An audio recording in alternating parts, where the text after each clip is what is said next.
Hello दोस्तों, आज हम बात करने जा रहे हैं अनुपमा के नए एपिसोड के बारे में। एपिसोड की शुरुआत होती है पाखी के संगीत के साथ, जहां पाखी और अधिक अपनी ग्लिट्स एंड ग्लैम वाले संगीत में बहुत ही सुंदर लग रहे हैं। वहां परितोष और समर स्टेज पर जाके संगीत की अनाउंसमेंट करते हैं। परितोष और समर स्टेज पर सबको बताते हैं कि कैसे उनकी छोटी सी गुड़ियों से खेलने वाली पाखी अब इतनी बड़ी हो गई है कि उसकी शादी होने जा रही है। और वो सबको ये भी बताते हैं कि पाखी बचपन में कैसे डोमिनेटिंग रही है।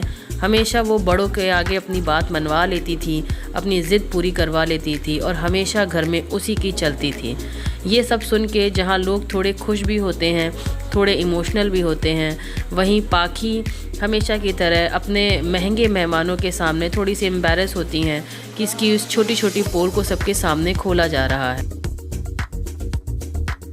वहीं समर और परितोष पूरे जोश में होते हैं और संगीत के आगे की परफॉर्मेंस के बारे में इन्फॉर्मेशन देते हैं कि कैसे आज लड़की वाले और लड़के वालों के बीच में लड़ाई होगी और एक फेस ऑफ होगा और देखते हैं उसमें कौन जीतता है। इस तरह से माहौल बहुत ही हंसी खुशी का और खुशनुमा हो जाता है। सब बहुत खिलखिला के हंस रहे होते हैं, एक दूसरे से बातें कर रहे होते हैं। इतने में बा नानी को स्टेज तक खींच कर लेके जाती हैं क्योंकि वो पाखी के बारे में कुछ कहना चाहती हैं। पाखी को ये चीज़ अच्छी नहीं लगती है, नानी भी जाने में कुछ संकोच करती हैं, लेकिन बा स्टेज पर जाकर पाखी के बारे में बताती हैं कि पाखी जो है घर की पूरी लाडली रही है, उन्होंने सबसे ज़्यादा पाखी को ही डांटा है। वो पाखी की नानी से भी कुछ कहने को कहती हैं। पाखी की नानी थोड़ी संकोच में होती हैं। बा अपने हमेशा के अवतार में पाखी की सारी बातें बताती हैं और जब वो नानी को माइक देती हैं कुछ बोलने के लिए, नानी को माइक मिलने के बाद नानी ज़्यादा कुछ नहीं बोल पाती हैं। बात तो अपनी सारी बातें रख देती हैं, कैसे उन पाखी के जाने के बाद उनका घर सूना हो जाने वाला है, कैसे पाखी उनके घर की चांदनी बन के रही है। पाखी भी ये सुनकर थोड़ा सा इमोशनल हो जाती है। और वहीं नानी को जब माइक मिलता है तो नानी सिर्फ इतना ही कह पाती हैं कि वो पाखी से अपने ससुराल में अच्छे रहने की उम्मीद करती हैं। वो पाखी को आशीर्वाद देती हैं कि पाखी तुम अपने ससुराल में अपने ससुराल वालों का, अपने पति का और सबका ख्याल रखना।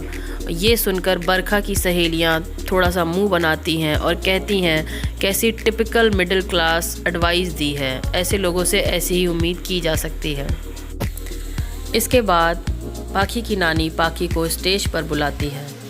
पाखी स्टेज पर जाती है जहाँ पर पाखी की नानी उसे एक सोने की चेन गिफ्ट करती हैं। बरखा भी इस चीज़ को देखती है कि पाखी को नानी की तरफ से एक सोने की चेन मिली है, पर पता नहीं क्यों वो एक अजीब सा एक्सप्रेशन देती है। जहाँ बाकी लोग इस चीज़ को देखकर बहुत ही इमोशनल हो जाते हैं कि पाखी की नानी ने अपनी गरीब इकोनॉमिकल कंडीशन के बाद भी उसे एक सोने की चेन गिफ्ट की है। सभी लोग खुश हो जाते हैं और खुशी से तालियां बजाते हैं। पूरा माहौल तालियों की गड़गड़ाहट से गूंज उठता है। फिर पाखी की नानी अधिक को भी स्टेज पर बुलाती हैं और अधिक उनसे मिलने स्टेज पर जाता है, उनके पैर छूता है। पाखी की नानी बहुत प्यार से अधिक को एक सोने का कड़ा गिफ्ट करती हैं। अधिक नानी से कहता है कि उन्हें ये सब करने की क्या ज़रूरत थी, लेकिन नानी अधिक को बोलती हैं कि ये बड़ों का आशीर्वाद है और उन्हें इसे बड़ों का आशीर्वाद समझकर ले लेना चाहिए। वहीं माहौल फिर से थोड़ा इमोशनल हो जाता है। काव्या बोलती है कि ये कितनी स्वीट बात है, सबकी आंखों में आंसू आ जाते हैं। ये देखकर छोटी अनु कहती है कि लोग बार बात पर इमोशनल क्यों हो जाते हैं, क्या उन्हें डांस नहीं करना, हमेशा लोग इमोशनल ही रहेंगे। ये सुनकर सभी लोग हंसने लगते हैं और इसी के साथ संगीत की शुरुआत हो जाती है। सबको छोटी अनु की बात सही लगती है और सभी लोग कहते हैं कि हाँ, अब ये इमोशनल चीज़ें बंद कर हमें संगीत की परफॉर्मेंस पे ध्यान देना चाहिए। और सभी लोग बहुत खुश हो जाते हैं। एक बार माहौल में फिर से तालियों की गड़गड़ाहट गूंज उठती है। परितोष और समर स्टेज पर आकर अनाउंस करते हैं कि पहली परफॉर्मेंस अनुपमा वर्सेस वनराज की होने वाली है, यानी कि पहली परफॉर्मेंस लड़की की मम्मी और लड़की के पापा के बीच में होने वाली है। ये सुनकर सभी लोग चौंक जाते हैं और उसके बाद सब वनराज और अनुपमा को इनकरेज करते हैं कि हाँ, उन्हें इस परफॉर्मेंस के लिए पहले जाना चाहिए। अनुपमा और वनराज में एक छोटी सी प्यारी सी मज़ेदार नोक झोंक होती है। वनराज कहता है कि मैं तो ये कंपटीशन आसानी से जीत जाऊंगा और अनुपमा कहती है कि आसानी से क्या, आप तो ये कंपटीशन मुश्किल से भी नहीं जीत पाएंगे। वहीं काव्या और अनुज अपने अपने पार्टनर को इनकरेज करते हैं। बापूजी भी अनुपमा की साइड लेते हैं कि ये कंपटीशन तो मेरी बेटी ही जीतेगी। बापूजी के ऐसा करने पर बा कहती है कि नहीं, ये कंपटीशन मेरा बेटा जीतेगा और पहली परफॉर्मेंस की धमाकेदार आगाज़ हो जाता है। अनुज अनुपमा का हाथ उठाकर कहता है कि ये परफॉर्मेंस तो मेरी बीवी ही जीतेगी और वहीं वनराज पूरे घमंड से अपना सर ऊंचा करते हुए कहता है कि ये परफॉर्मेंस तो मैं ही जीतूंगा। इसी के साथ दोनों के बीच में फेस ऑफ की शुरुआत हो जाती है और दोनों ही अपनी परफॉर्मेंस देने के लिए स्टेज पर पहुंच जाते हैं। वनराज स्टेज पर एक सिंगिंग परफॉर्मेंस देता है और साथ में नाचता भी है। वो गाना गाता है I am a disco dancer और उसका पूरा साथ काव्या देती है इस परफॉर्मेंस में। वनराज एज़ यूजुअल बहुत ही अच्छा गाना गा रहा होता है और सभी लोग खुशी से झूम रहे होते हैं। इसके बाद बारी आती है अनुपमा की और अनुपमा भी एक रेट्रो सॉन्ग पर परफॉर्म करती है। गाने का नाम होता है कोई यहाँ आहा नाच और परफॉर्मेंस में अनुपमा का पूरा साथ उसका पति अनुज देता है। सभी लोग खुशी से झूम रहे होते हैं, नाच रहे होते हैं, गा रहे होते हैं और अनुपमा और वनराज अपनी बहुत ही अच्छी परफॉर्मेंस देते हैं और ये देखकर सभी लोग बहुत खुश हो रहे होते हैं और पाखी भी ये देखकर बहुत ज़्यादा खुश हो रही होती हैं।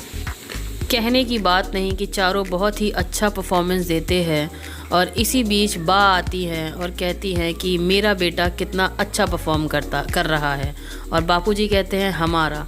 तो इस पर बा कहती हैं कि अच्छा, मेरा बेटा जीत रहा है तो अब वो हमारा हो गया और दोनों हंसने लगते हैं और इसी के साथ परफॉर्मेंस ख़त्म होती है और वो दोनों वर्डिक्ट का इंतज़ार करने लगते हैं। जहां अधिक कहता है कि ये कंपटीशन अनुपमा ने जीता है, वहीं पाखी कहती है कि नहीं, ये कंपटीशन मेरे पापा ने जीता है और दोनों तरफ से टाई हो जाता है। छोटी अनु इस बात को कहती भी है कि अरे ये तो टाई हो गया। इस पर किंजल बोलती है कि हाँ, क्योंकि पापा और मम्मी के बीच में कभी कोई नहीं जीत सकता, इसमें हमेशा टाई ही होता है। समर सबको स्टेज पर फिर सेल्फी लेने के लिए बुलाता है। सभी लोग स्टेज पर आते हैं और सेल्फी ले रहे होते हैं, लेकिन बरखा पाखी को आंखों से इशारा करके घर के पीछे ले जाने के लिए कहती है और पाखी भी उसके साथ पीछे चली जाती है।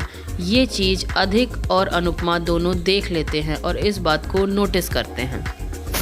अनुपमा को ये देखकर थोड़ा अजीब लगता है। उसे समझ में आ जाता है कि एक बार फिर बरखा और पाखी के बीच में कोई खिचड़ी पक रही है। सेल्फी लेने के तुरंत बाद अनुपमा वहाँ जाती है जहाँ पर बरखा और पाखी गए होते हैं। अनुज भी वहीं पर जाता है और उनके पीछे जाकर उनकी बातों को सुनने लगता है। बरखा पाखी को एक ज्वेलरी दिखाती है और साथ ही साथ ये कहती है कि ये ज्वेलरी मैंने तुम्हारे लिए मंगाई है, तुम बस इसकी रसीद पर साइन कर दो कि ये ज्वेलरी रिसीव हो गई है। और पाखी खुशी खुशी उस रिसीट पर साइन करने लगती है। इतने में पीछे से अधिक आ जाता है और वो ज्वेलरी की रसीद अपने हाथ में ले लेता है। जब वो उस रिसीट को पढ़ता है तो वो ये देखता है कि ज्वेलरीज बहुत महंगी हैं और उन लोगों के बीच में एक बहस होने लगती है जिस पर अधिक पाखी पर बहुत गुस्सा हो रहा होता है और ये पूरी बहस अनुपमा पीछे से देख रही होती है। अधिक रिसीट में देखता है कि कुछ 60 लाख की ज्वेलरी है जो पाखी ले रही है और उस पर बिना किसी से पूछे साइन भी कर रही है। पाखी उसकी तरफ गुस्से से देखती है और अधिक गुस्से में रसीद को तोड़ मरोड़ कर वहीं फेंक देता है और वो सब लोग वहाँ से चले जाते हैं।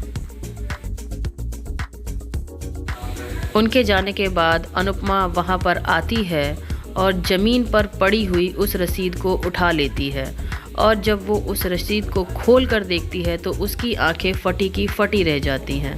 वो ये देखती है कि ज्वेलरी पर 60 लाख का बिल आया है और पाखी ने बिना किसी से पूछे, बिना किसी से जांचे उस पर अपने साइन कर दिए हैं। उसने किसी से पूछना भी ज़रूरी नहीं समझा है कि उसे इतनी महंगी ज्वेलरी लेनी चाहिए या नहीं।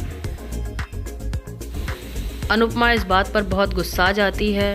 वो बरखा और पाखी से बात करना चाहती है, लेकिन बरखा चुपचाप ज्वेलरी लेके अपने कमरे में चली जाती है। अनुपमा पाखी को ढूंढती है और देखती है कि पाखी कुछ लड़कियों से बात कर रही है। अनुपमा पाखी की तरफ बढ़ती है, वो उससे बात करना चाहती है। इतने में ही अनुज और देविका आकर अनुपमा को रोक लेते हैं। देविका और अनुज अनुपमा को अपने साथ चलने के लिए कहते हैं। अनुपमा उनसे बोलती है कि वो पानी पीकर आ रही है और वो फिर पाखी की तरफ देखती है तो समर पाखी से बात कर रहा होता है कि चलो पाखी, अब अगला परफॉर्मेंस तुम्हारा और अधिक का ही है, और समर पाखी को लेकर अपने साथ चला जाता है। समर स्टेज पर आता है और पाखी की परफॉर्मेंस की अनाउंसमेंट करता है और वो अधिक को परफॉर्म करने के लिए बुलाता है। अनुपमा का मूड खराब होता है। वो पूरे गुस्से से पाखी अधिक की ओर देख रही होती है। अधिक भी पाखी से नाराज़ होता है। वो कहता है कि वो डांस परफॉर्म नहीं करना चाहता। इस पर पाखी उससे कहती है कि प्लीज़ यहाँ पर इस तरीके से सीन क्रिएट मत करो, जो भी बात होगी हम बाद में कर लेंगे। अनुज अनुपमा को देखता है और उससे पूछता है कि क्या हुआ, उसका मूड कुछ ख़राब सा लग रहा है। इस पे अनुपमा इस बात को टाल जाती है और पाखी और अधिक की परफॉर्मेंस शुरू हो जाती है। पाखी और अधिक भी सबकी तरह ही एक रेट्रो सॉन्ग पर परफॉर्म करते हैं जिसका नाम है रात बाकी बात बाकी। पाखी और अधिक बहुत अच्छा परफॉर्म कर रहे होते हैं। सभी लोग उनको चीयर अप कर रहे होते हैं, लेकिन अधिक के चेहरे पर साफ देखा जा सकता है कि अधिक जो है वो पाखी से किसी बात को लेकर खुश नहीं है। अनुपमा भी रसीद को हाथ में पकड़े गुस्से में तिलमिला रही होती है और अनुज के बार बार पूछने पर वह उसकी तरफ देखती है। अनुज अनुपमा का हाथ पकड़कर उसे थोड़ा माहौल से दूर ले जाता है और वहाँ ये जानने की कोशिश करता है कि आखिर अनुपमा को क्या हुआ। अनुज अनुपमा से कहता है कि तुम कह तो रही हो कि सब ठीक है, लेकिन मुझे ऐसा लग नहीं रहा है सब ठीक है, कोई बात ज़रूर है जो तुमको परेशान कर रही है। अनुपमा अनुज को बताना चाहती है कि क्या हुआ है, लेकिन इतने में ही कहीं से देविका आ जाती है और वो कहती है कि तुम आशिकों को कोई काम नहीं है, तुम लोग हमेशा कोना ढूंढते रहते हो। अनुज उसे समझाने की कोशिश करता है कि वो कुछ इम्पोर्टेंट बात कर रहे हैं, लेकिन देविका इस बात को नहीं सुनती है और वो वहाँ से अनुपमा को लेकर चली जाती है। स्टेज पर पाखी अधिक का परफॉर्मेंस चल रहा होता है और अनुपमा उन्हें देखती है। अनुपमा बरखा की तरफ भी देखती है कि बरखा के चेहरे पर कोई असर नहीं दिखाई पड़ रहा है। इतने में अधिक बीच परफॉर्मेंस में रुक जाता है, जिसको देखकर सभी लोग शॉक हो जाते हैं। सभी लोग अधिक से पूछते हैं कि क्या हुआ, क्या बात हो गई। पाखी भी परेशान होकर उसकी तरफ देखती है। अधिक जो है कुछ देर के लिए स्टेज पर शांति से खड़ा रहता है, यहाँ वहाँ देखता है, फिर वो एक बहाना बना देता है कि उसको वॉशरूम जाना है, वो इसलिए बीच परफॉर्मेंस में रुक गया है।